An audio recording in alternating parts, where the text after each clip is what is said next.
let's dive into a crucial communication concept known as engage versus monologue.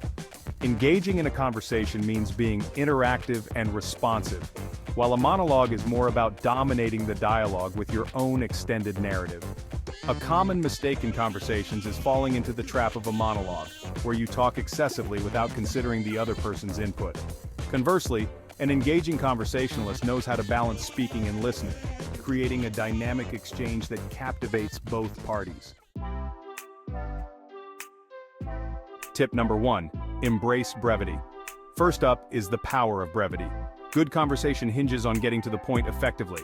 This means minimizing filler words like like, and well. These fillers dilute your message and can make you sound unsure or less credible. Be concise. Let's compare two responses to the question, "What did you do last weekend?" First, the extended version. "Well, I went to a concert with some friends and it was a pretty fun experience. I really enjoyed the music even though it was a bit loud. So, yeah, it was a good time overall." Now a more concise version. "I went to a concert with friends. The music was amazing though it was a bit loud." Notice how the second version is clearer and more impactful. It conveys the same information but in a more confident and refined manner.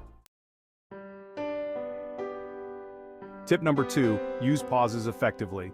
Pauses are your allies in conversation. They allow you to collect your thoughts and emphasize key points. For instance, take a sentence like, "I visited a new restaurant, the food was fantastic, but the service could have been better."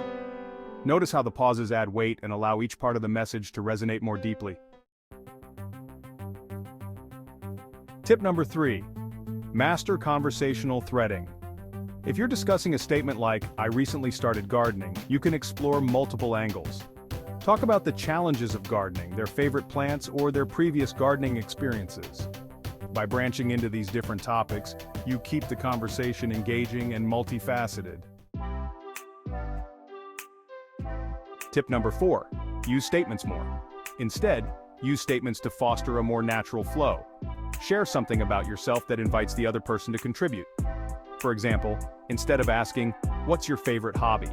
you could say, "I've recently taken up painting. It's been a great way to unwind." Tip number 5. Use story statements. These statements invite the other person to respond with their own related stories, creating a rich, engaging dialogue. Tip number 6. Use cold reads. This method encourages the other person to share more about themselves and can lead to a more vibrant conversation. Tip number 7. Use random statements. These statements not only reveal more about you but also offer fresh topics for discussion, keeping the conversation lively and interesting. Other tips. There's so much more to explore in the art of conversation, from mastering humor to crafting compelling narratives and delving into deep, meaningful discussions. Conclusion. What additional topics would you like to see covered in future videos? Let me know in the comments. Remember, conversation is an evolving skill. The more you practice these techniques, the more natural and enjoyable your interactions will become.